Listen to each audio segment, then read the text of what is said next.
people that we're getting, right, you know, are all working class families. They're decent people.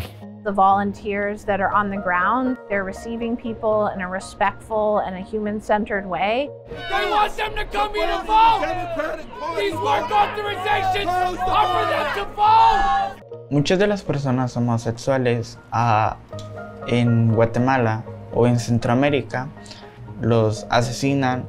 They suffer from detention fatigue oftentimes because they don't really see a way out. Unaccompanied minors and immigrant children who are working, whether they're accompanied or not, are particularly vulnerable. Second is to allow for work authorizations so that folks in here can get to work and start supporting themselves as soon as possible.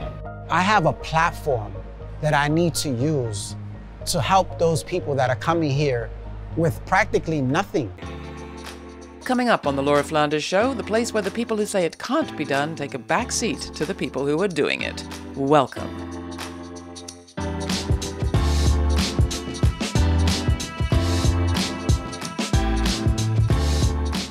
One of the most dramatic stories of the last couple of years has been the supposed migration crisis, which Republican Governor Greg Abbott made a whole lot more chaotic last year. In April 2022, Abbott started a program of busing migrants from his state of Texas to Democratic-led cities, including Denver, Washington, Chicago, Philadelphia, and New York. Abbott's busing program created havoc both for city officials and immigration lawyers, as well as for the Biden-Harris administration. It kicked off all sorts of tensions over its immigration policies and fights among Democratic mayors, governors, and the White House over who would pay already strapped cities for the migrants' care. That story of cities in chaos, quarrels, and political feuding has largely dominated the media coverage of the issue since. But what about the migrants themselves? Many are seeking asylum, parents with children, and even unaccompanied minors, people who have been forced by violence or desperation to flee their homes. While the press is focused on the squabbles among the politicians, a largely unpaid army of lawyers, social workers, and civilian helpers has turned out in city after city to greet and help those migrants. It's those people and the migrants themselves who are the subject of today's episode, which was produced in collaboration with reporters working with the School of Labor and Urban Studies at the City University of New York.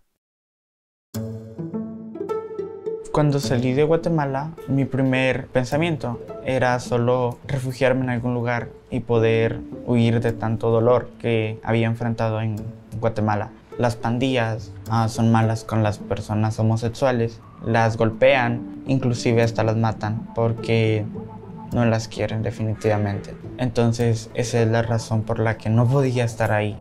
Me sentía muy abrumado en ese entonces, sentía mucho dolor en mi mente y en mi corazón. His name is Eswin. He asked that we not share his last name. He fled his home for fear of violence and persecution, arriving in the U.S. at age 17 completely on his own. Like so many, his trek north was grueling, traveling through many countries, some by foot. He crossed the Rio Grande into Texas and claimed political asylum. Driven by bus and fueled by politics, another wave of migrants arrived in New York City today. The governor slammed President Biden Friday for refusing to do his job and called New York a sanctuary city, the ideal destination for migrants. They came from around the world, making often dangerous journeys to a city they hoped would offer them better lives. What they've found is a city whose migrant crisis is at a breaking point. I don't see an ending to this. This issue will destroy New York City. Destroy New York City. A sanctuary city is a place that welcomes migrants and protects them from deportation. New York City, this place, declared itself a sanctuary city by passing a law back in 1989. Ever since, migrants have come here, largely from Latin America. El Salvador, Nicaragua, Guatemala, Honduras, and this year, Venezuelans and Ecuadorians have been making the long 30-hour bus trip from Texas to New York's Port Authority bus terminal. When I first board the bus, the first thing that I do see is fear. I feel anxiety. That's why I have to break the ice. And right away, I let them know, before anything, I want to welcome you to New York City. Primero, antes de todo, les queremos dar la bienvenida a Nueva York. Nosotros te vamos a dar un número de teléfono para cualquier pregunta que tenga hoy, mañana, la próxima semana. Te vamos a ayudar a conseguir abogado, ropa, comida, lo que sea, cualquier pregunta que ustedes tengan. A lot of them come with stories of being separated from their families, and that fear and anxiety. I want to be able to be that little glimpse of hope and represent New York City in that way, because I also know that they're going to be faced with a lot of rejection and pushback. Migrants have been coming to this city for generations, and they have contributed to the fabric of this city. The first thing that they ask is not water, food, is where can I find work? They don't want handouts. They want to be able to provide for themselves.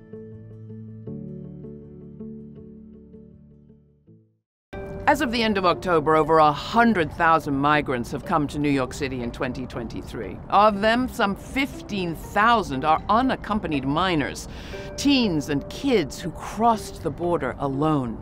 They find themselves now in an unimaginable situation, having to find their way in a city where shelters are overcrowded, work papers take months, and asylum cases years. How to make money, that's perhaps their most pressing need. Into this situation has stepped an army of volunteers. Unaccompanied minors and immigrant children who are working, whether they're accompanied or not, are particularly vulnerable. There's sort of vulnerability on top of vulnerability. If you think about it, immigrants are often at higher risk for a range of reasons. They don't speak the language, they may not know their rights, they may not know what kinds of agencies to go to or where they can get help. We get a lot of unaccompanied minors since August, and that's what we pride ourselves in. We pride ourselves in listening, asking questions, and finding out who the people are with, if they're alone. We try our best to get them into the situation that's going to be most suitable to their needs. Fortunately, we've forged a great relationship with Jamie Polovich and the team at Coalition for the Homeless Youth, that we're actually able to call and let her know and her team know that we've come across some unaccompanied minors that need assistance. The work that we're doing, the way that it's primarily being facilitated, is when young people are arriving in New York City in all the ways they're coming on the buses and the planes and the trains, then we're getting a call directly from the volunteers and the staff from the nonprofit organizations that are working with the young people. And then we contact all of the individual runaway and homeless youth shelters across the city to see where there's beds available that the young person's eligible for, mainly based on gender identity. And then once we confirm that a bed is available, we directly connect the referring individual to the organization and gets the basic, identifying information, and the young person moves in that day. If it wasn't for that, they basically would be in this shelter system, lost, not around a crowd that they should be around, perhaps not going to school, not having any type of information, and pretty much can be led in the wrong direction easier. In our experience, since this began, it's the volunteers that are on the ground, that they're receiving people in a respectful and a human-centered way, and then they're coordinating access to services for them on a case-by-case basis, which I think is also important. But what if you don't have a parent or a guardian? What if you don't have a sponsor or a foster home to go to? In that situation, unaccompanied minors find themselves in one of 2 detention centers just north of the city. And between them, they hold some 200 migrants, often for as long as a year. They suffer from detention fatigue oftentimes because they don't really see a way out. And going to foster care is an option that is deemed better for a child because they have the opportunity to live a life that's almost normal, because they can go to school, they can have friends, they can go out, which they cannot do in detention. There's not enough spots in foster care for immigrant children right now.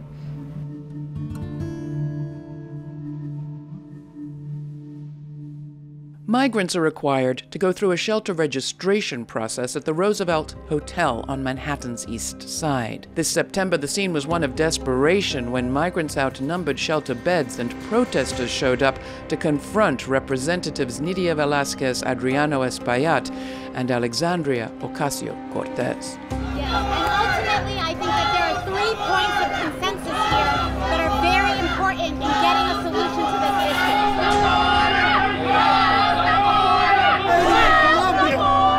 Break the law. The first is that there is consensus here across geography and states on increased federal resources to cities and municipalities dealing with this issue. When you're taking care of illegal immigrants over your own citizens, you're trampling over the Constitution. The second is to allow for work authorizations so that folks in here can get to work and start supporting themselves as soon as possible. They want them to come here to vote! These work authorizations are for them to vote! They are prevented from getting jobs, they are prevented from employment, and that is part of the strain on our public system. The Metro Baptist Church on West 40th Street opens its doors wide to migrants twice a week.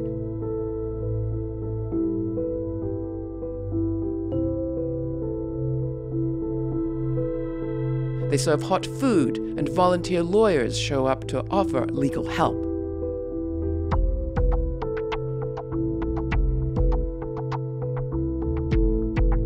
Migrant kids get English language assistance and a chance to let loose and have fun.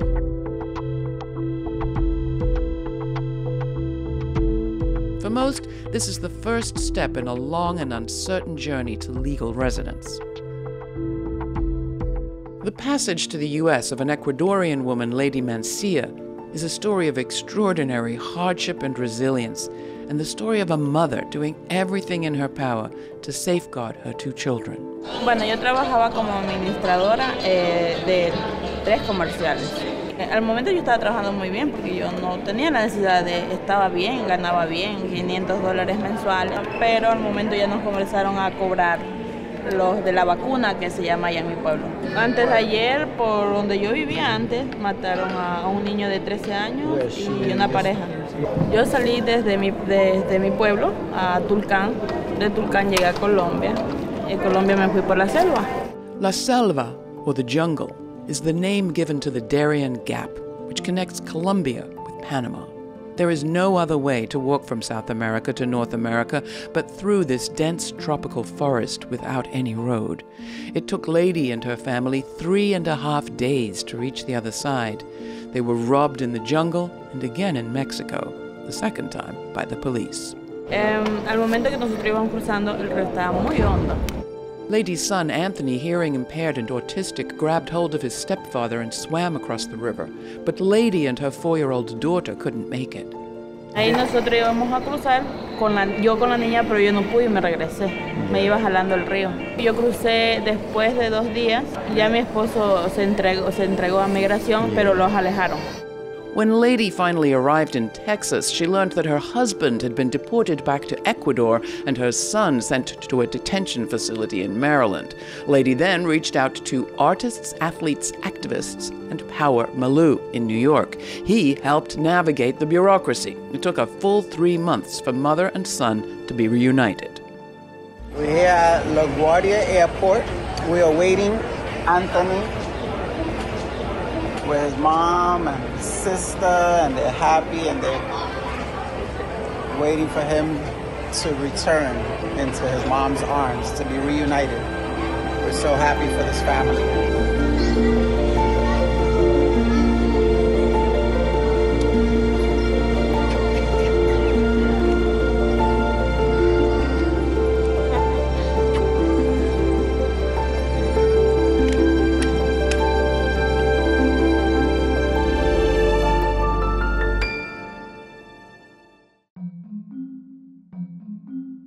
At a storefront law office in the Bushwick neighborhood of Brooklyn, an Irish priest and lawyer, Father James Kelly, has been representing immigrants since 1980. The people that we're getting, right, you know, are all working class families. They're decent people. They're not coming from jails or anything like that. We're not getting those people, right? So we're dealing with the ordinary working class people, and we can help them. And I'm aware of the problems that the immigrants have. Because I'm an immigrant myself, right? We should welcome everybody. You know, in other words, we need the help. We need the immigrants, okay? Angela Fernandez is executive director of Safe Passage, an organization of 40 immigration lawyers and others from New York City law firms who work pro bono. We provide free legal representation to unaccompanied minors. The majority of these young people are coming from the Northern Triangle in Central America. The statistics show that when a young person is facing the immigration courts alone, their chances of being able to stay in the United States is about 13 to 17%. If this young person is matched with a skilled immigration attorney, their chances of winning their case increases by over 90%. And that statistic is staggering. What it also communicates is that the majority of these young people have a right to stay, but without an attorney, they're not able to exercise that right. We work with young people who have been raped, who have been tortured, who have been kidnapped, many times on the way from their country to the United States, who've been abandoned, who've been starved. They are coming to this country with the continued desire to thrive in this country, despite the trauma that they've endured. The majority of the young people we serve are adolescents. Many of them come walking from, let's say, El Salvador, Guatemala, or Honduras, and they ride on La Bestia, which you may be familiar with, this train where people are riding on top. It's very, very dangerous. And then they come to the border. Typically then at the border, they are processed by customs from the United States. They are detained and placed in a detention center and it cannot be for more than 72 hours. Within 72 hours, they get transferred to another agency of the federal government, and there they are placed with either a foster home or a group home while they wait for, hopefully, a sponsor that can vouch for them and say that they will take care of them. You know, while they're going through this process of being placed in a place where they can live, they still have to confront their deportation proceedings. They are automatically placed in deportation proceedings, and that is exactly where we step in. Marie Wavre, Eswin's lawyer, is optimistic about winning his claim of political asylum. Eswin came to the United States as an unaccompanied minor. He came through Texas and was put in a detention center. After some time, he was moved to a different detention center in New York, where he stayed about a month before being sponsored out by his sister. So his case is based on persecution he suffered because of his LGBT identity. Muchas de las personas homosexuales en Guatemala o en Centroamérica los asesinan o simplemente esconden su homosexualidad fingiendo ser otras personas. Entonces las personas no les hacen daño, pero si ellos se visten de mujer o son más afeminados aún, los atacan. If this young person can show that if they are deported back to a country that has a track record of incarcerating members of the LGBTQ community, of people being killed, where the government doesn't step in to protect them, if we can show those things and prove it, they will likely win their asylum case.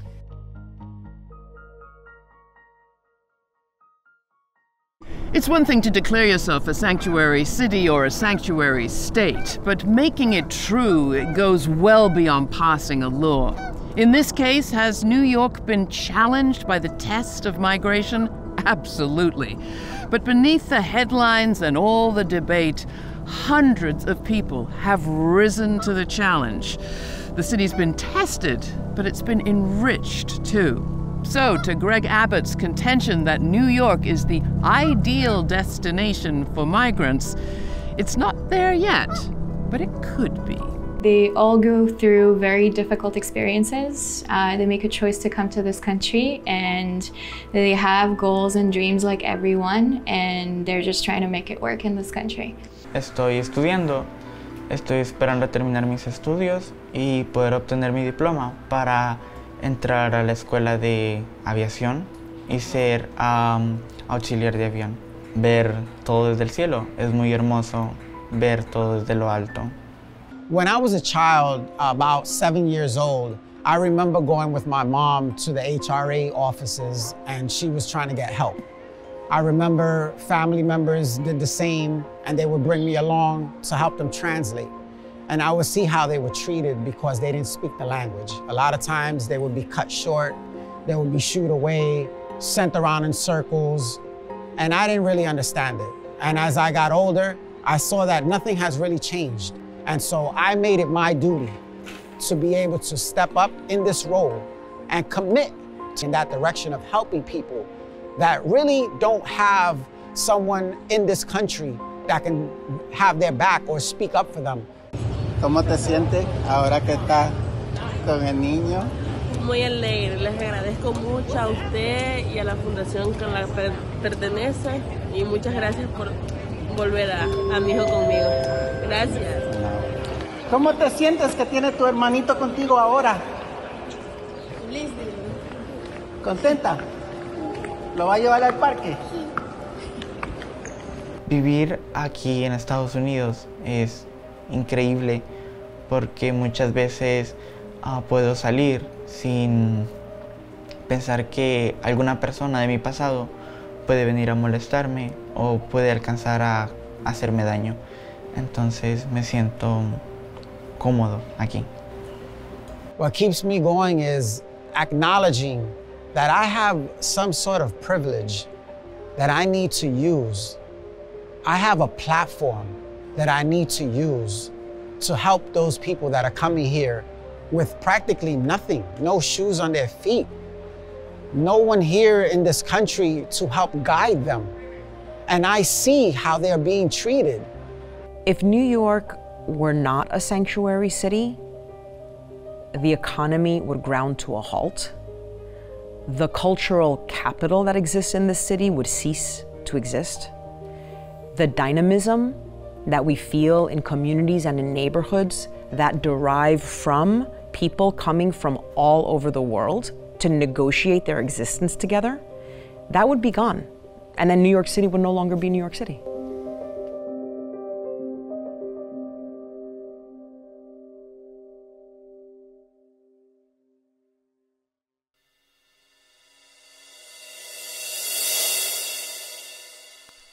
Sanctuary. The very word makes you feel kind of relaxed and safe, right? And that's the whole idea, a place where you might be free from persecution, prosecution, imprisonment, deportation, where you would be safe. Imagine what would our history be like if we had offered one another sanctuary over the years.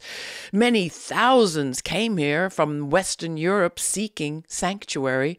The story has it that the early, most indigenous people here offered sanctuary to those newcomers on their shores. That's not how history proceeded. Instead of sanctuary, generation after generation tried to keep those behind them, those different from them, out. But what if we'd welcomed the Irish, the Italians, the Germans? What if we'd welcomed the Chinese, the Japanese, the Jews? What if we'd welcomed populations that would have enriched this country as those populations have, but under duress? How many languages would we speak? How many cultures would we appreciate? And how much stronger would our working class be? And how much smarter, too, perhaps. We might have a whole different array of politicians. We might live more comfortably on planet Earth. It's worth thinking about. In the meantime, stay kind, stay curious. Many thanks to the School of Labor and Urban Studies for their collaboration in this episode. Till the next time for the Laura Flanders Show, I'm Laura. Thanks for joining me.